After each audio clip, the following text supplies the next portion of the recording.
The Second Crusade has failed, but its end will open the door to the Plantagenets, that brilliant, avaricious, rebellious, murderous family that will dominate the history of Western Europe for a century to come. Here's their story, so riveting that we still are fascinated by it 900 years later. Welcome back to Lion's Forge. My name is Beckett, and I want to tell you a story. An epic, true story of 5 kings and the Lion Queen. Season 2, Episode 19. All is Tumult. On May Day, 1185, an eclipse of the sun shrouded what should have been a lovely spring day in Northern Europe. It was followed by an earthquake in England, the first in a century. Bad enough to rattle nerves in Norway, 750 miles away. The quake crumbled the center of prosperous Lincoln, terrifying the citizens, wrecking the little houses, and ruining the century-old cathedral, splitting it from top to bottom, which had to be an ominous sign of God's wrath. We don't know if anyone died, although some probably did. A shocking kind of death, completely outside the experience of anyone on that green island. People struggled with their consciences. What had they done so wrong in a year that had started so splendidly? The English had been dazzled back in January by the arrival of an extraordinary delegation from the Holy Land, led by the Patriarch of Jerusalem, the Grand Master of the Knights Templar, and the Grand Master of the Knights Hospitaller.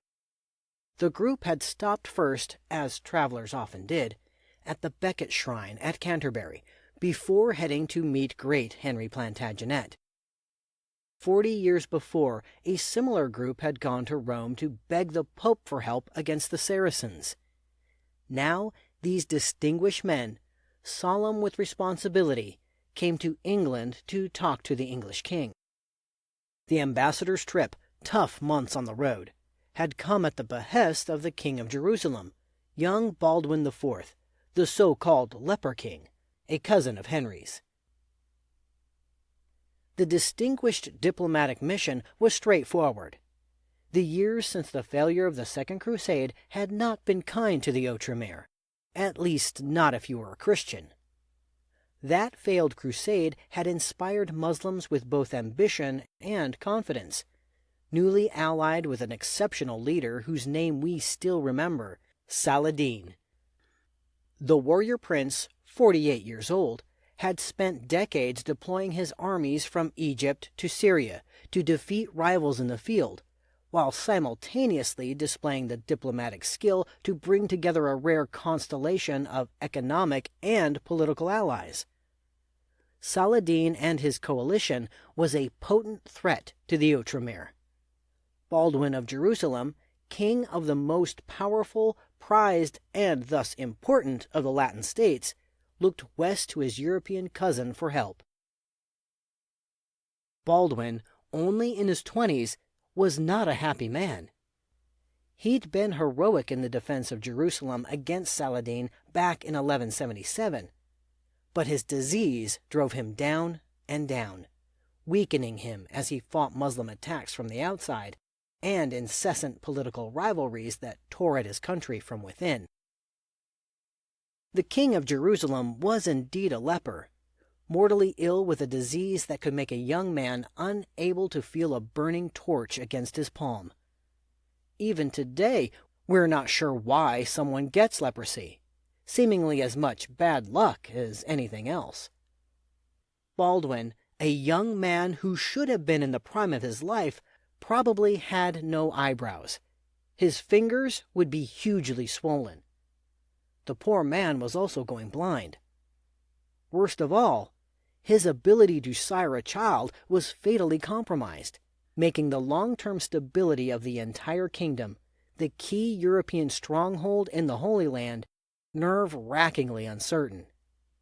Struggles to dominate the succession had already started. Baldwin needed powerful support, and thought to turn to cousin Henry, the monarch who bestrode the world. Thus Baldwin's impressive embassy to England, the patriarch gravely presenting Henry with the keys to Jerusalem, that holiest of cities, asking that the king return them to Baldwin at the head of a new crusader army. Given Baldwin's likely lifespan, the Plantagenet king even had reason to contemplate the prospect of eventually ruling Jerusalem itself. Indeed, although no one yet had word of it in England, Baldwin had already died, not long after his delegates left for Europe. Henry himself had talked about a crusade for the better part of 20 years, and Becket's death had spurred penitential promises to take an army off to the east. However, when all was said and done, Henry never actually took those promises seriously enough to go. Now, in light of the plea from Baldwin, Henry called a council of his barons and bishops at Clerkenwell, a neighborhood of London, in March 1185, asking their advice. Given the gloomy shadow still cast by the Second Crusade, the issue required little deliberation. To Henry's probable relief, the unanimous response was, "Don't do it." The splendor of the embassy from Jerusalem may have influenced the outcome, although not in the way Baldwin intended. Undoubtedly arranged to demonstrate the vast importance Baldwin placed on the mission, it went awry. Disgruntled Londoners felt that a prince that rich had little need of help. The ambassadors received this decision morosely, asking why Prince John, at the very least, couldn't be spared as a symbol of Henry's support for his beleaguered cousin. Henry would have none of it. He sent his beloved baby, now 18, with some 60 shiploads of Plantagenet minions off to Ireland, while the disappointed travelers from Jerusalem headed back across the whole of Europe. The eclipse and earthquake came soon thereafter. So it was Ireland, neglected by Henry for years, rather than the Outremer, that now rejoined the Plantagenet drama. You might recall that Henry had named his youngest boy Lord of Ireland, to make up for John's shortage of things to rule back when John had become betrothed to Isabel of Gloucester, daughter of the powerful Fitzrobert family. Now Henry used Ireland to dodge the prospect of sending John to fight and possibly die in the Holy Land. Unfortunately, it became apparent rather quickly that Henry's decision to let his youngest boy rule the island was spectacularly misplaced. Not only was he a thoroughly inept army commander when faced with even the slightest resistance, John also proved an adolescent bully, blighting whatever tenuous sparks of warmth and amity had slowly built between the Irish and Henry's people since Strongbow's day. Greedy John even tried to play the miser with his mercenaries, so he could keep their payroll for himself, a decision which painfully backfired when they all deserted to the Irish. The prince and his entourage had to be hustled home mere months after their arrival to avoid a full-scale Irish insurrection. Compounding the disaster, Henry decided that the fault lay not in his dear son, but in an inadequate title. John, who failed so abysmally as Lord, might do better as King of Ireland. The Pope's blessing was duly sought and obtained for this new junior orb in the European sky. While Henry labored to turn his untalented boy into a king, the persistently unstable relations among the rest of the family were unraveling again. The reason this time was a fight between Richard and Geoffrey, who were finding it impossible to work together in Normandy. As usual, there was every prospect that Richard would whip his younger brother. Rather than letting nature take its course, Henry stepped in, this time coming up with the remarkable idea that Richard was to return all of the Aquitaine to Eleanor as surety for his promise to make peace with his brother.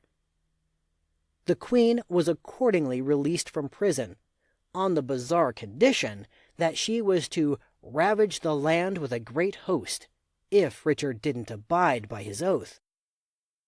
The idea that Eleanor of Aquitaine would make war on her own people, people of her very blood, sounds ludicrous to our ears. But the incredible threat worked. Richard backed down. Perhaps her delight at being free for a while touched his heart, for Richard did love his mother as much as she loved him. Or perhaps Eleanor persuaded him that no rational end could be gained by disobeying his aging father. After all, he would outlive the old man, and he would still be her heir, preferably of a country known for its wealth and beauty, rather than its burned barns and desolate fields. No sooner had this problem simmered down than came hastily messengered word of a new twist in the family fortunes. Prince Geoffrey, second youngest of the Plantagenet boys, overlord of Brittany, was dead in Paris. He was 27, not old, not even ill. No one is quite sure to this day what happened. One story says he was accidentally trampled at a tournament and died of his injuries. Another maintains that he died of that classic 12th century malady, acute indigestion, which could mean anything from food poisoning to a burst appendix. Historian Martin Arl blames a summer cold. Not only don't we know why Geoffrey died, we don't know why he was in Paris, when everyone thought he was home in Brittany. Given his temperament and reputation, no one ever much liked Geoffrey, who was said to be so two-faced he could corrupt kingdoms with his tongue. There were suspicions he was in Paris meeting secretly with Philip Augustus over Geoffrey's willingness to pull Brittany from the Plantagenet universe and turn it over to a lord more congenial than the prince's father, namely the young French king. This deal, if there was one, supposedly would in turn make Geoffrey the powerful seneschal of France, a prospect he might arguably prefer to being a mere third son with nothing but chilly Brittany as his portion in life. Philip certainly seemed desolate in the wake of Geoffrey's death, burying the Plantagenet prince with royal honor in the Cathedral of Notre Dame, ahead of any instructions from Geoffrey's family. There's even a story that the French king had to be physically stopped from throwing himself into the open grave. Yet no matter how grief-stricken, Philip summoned the strength to announce that he, as liege lord of the deceased Duke of Brittany, would assume guardianship of Geoffrey's 4-year-old daughter and heiress, another little Eleanor. Brittany was a pawn, nothing more, but it had just been captured from the startled Henry, and the French were rapidly moving it off the board. People thought back to the early days of Philip Augustus's reign, when he'd been no more than 17 or 18, but already possessed the audacity to tell his counselors that he wanted to restore his country to the grandeur of Charlemagne's time. Frenchmen saw their easy win in Brittany and smiled. And Henry, once graced with 5 possible heirs, had only 2 left, Richard and John. He also had himself yet another war. The Plantagenets were not at all predisposed to lose Brittany. All efforts to negotiate an acceptable settlement of the country's uncertain future failed entirely. If anything, the situation became more tangled as the talks went on. Philip kept adding agenda items that had to be resolved, like the unhappy situation of Princess Alice's wedding, stubbornly stalled for years. A wedding and children meant inheritance rights, which risked a potential French claim down the road to lands Henry had no intention of losing. Getting Alice married accomplished nothing from Henry's perspective. He continued to stall. Well, Philip wouldn't go to war for her. Her fiancé Richard, 30 years old by now and still wifeless, did nothing to help her. Entirely stymied, Elise, powerless Elise, could only sit and watch her life trickle past. Rather than Elise and a glorious royal wedding, it was a comparatively obscure princess who took the world by surprise. Prince Geoffrey's widow Constance, pregnant when her husband died, gave birth to a baby boy. Dynastic calculations were suddenly flipped on their head. This new heir to Brittany was also a potential heir to the entire Plantagenet Empire. Pointedly named Arthur after the legendary folk hero rather than any living relative, the baby was Geoffrey's son. Geoffrey had stood behind Richard, but ahead of John in the line of succession. The Normans weren't overly impressed by that claim, but the Angevins took it quite seriously, making Arthur a potential competitor to both of his living uncles, not to mention any cousins who might yet be born. Philip Augustus promptly pounced on the baby, claiming the infant as a ward of the French crown, bringing him into his own household, and promising he'd eventually marry him to his only daughter. Enough was enough for the Plantagenets. Everyone snapped their visors, pulled on gauntlets, and prepared to battle it out. Henry sent Richard and John, the only remaining adult Plantagenet heirs, off to fight side by side, which seems rather an odd decision. But it turned out that there wasn't all that much fighting to be done. Various efforts went on every day to end this new quarrel before it got entirely out of hand. An eventual truce was negotiated by Richard, of all people. Richard, who loved war and spent virtually his entire life fighting someone. Perhaps he took care of the problem of Brittany to free himself to focus on his next move. Within weeks, Richard grabbed the treasury of Anjou and used it to start sprucing up his Aquitanian castles. And so life went on, chaotic and unpredictable, alliances created or snapped in two with every dawning of a new day. Then, in the fall and early winter of 1187-1188, truly catastrophic news seemed everywhere at once. Stars and planets fell into rare patterns, some not seen since the birth of Christ. There were eclipses, scaring anyone glancing up at the sky, although we should take a moment to note that not everyone in the Middle Ages was as troubled by supposed mysteries in the sky as we tend to think. A monk known as Richard of Devizes sniffed in 1191. People marveled that in the middle of the day the sun's brightness was dimmed, even though it was not obscured by clouds. Such people do not understand the causes of things. Those who study the way the universe works say that eclipses tell us nothing about the future. All of this heavenly disarray was accompanied by killing gales across Europe, shipwrecks, bad harvests, sickness. Then, shouting messengers pounded in with word from the neglected Outremer. In the 2 years since Baldwin's death and the failure of his embassy, the Lusignan family, the same Aquitanian barons who had jumped Eleanor's entourage years before, had maneuvered their way to Jerusalem's highly unstable throne. Now the news of the Lusignan king, Guy, was terrible. He had just fought an historic battle with the Saracens at a place called the Horns of Hattin. It was a Christian bloodbath. Guy himself had been captured and taken off to a Saracen prison. The true cross, the greatest of all Christian relics, had been carried on to that desperate battlefield.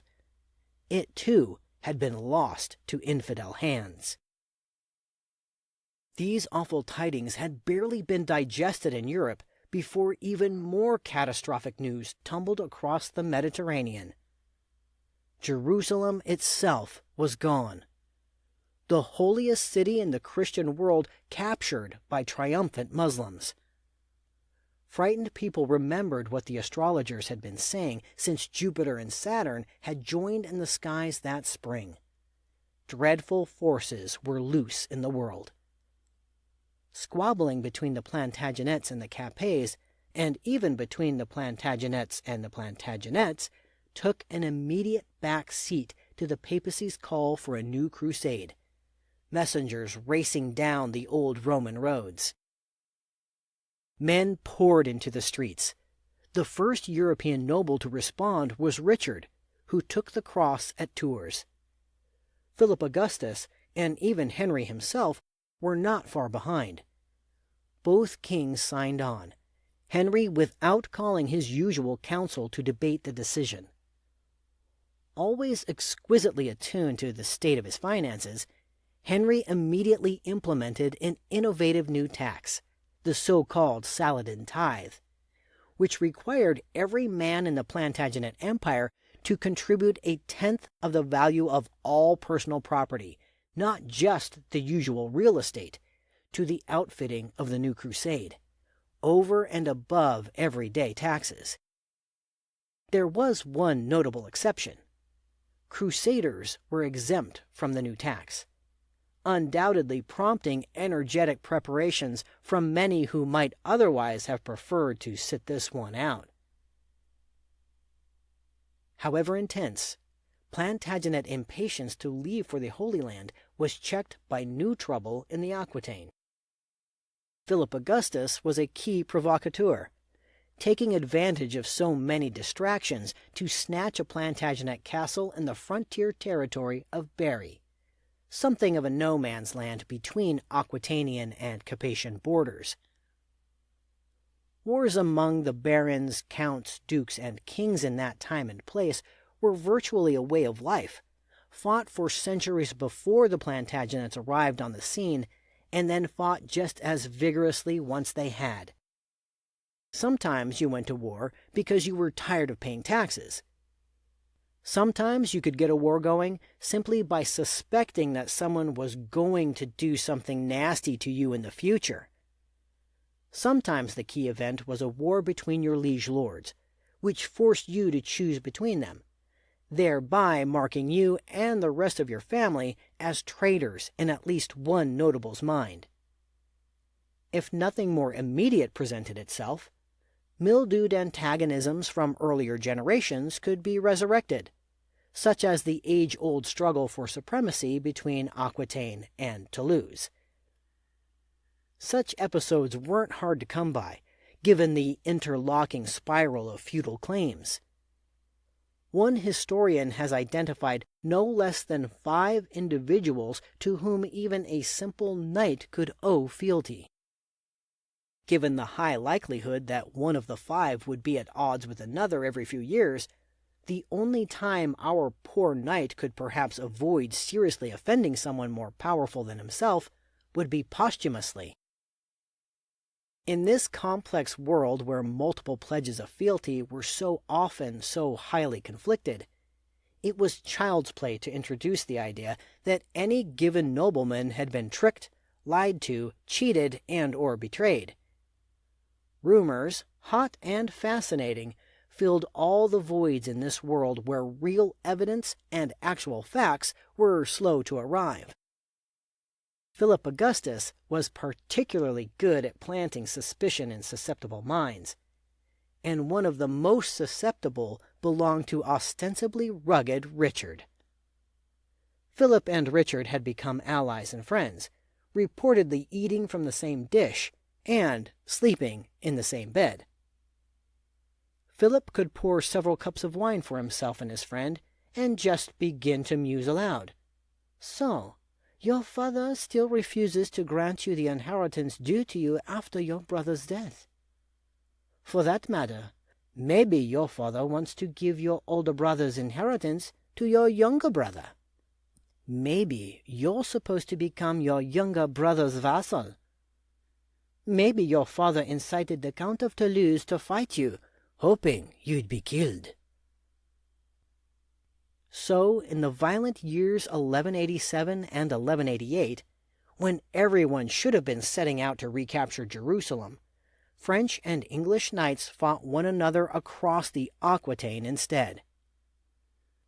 We can get a sense of the war's intensity from a piece of parchment that was once part of a document sent by fast courier from Henry to William Marshall, saying, "Come to me fully equipped as soon as you can, with as many knights as you can get."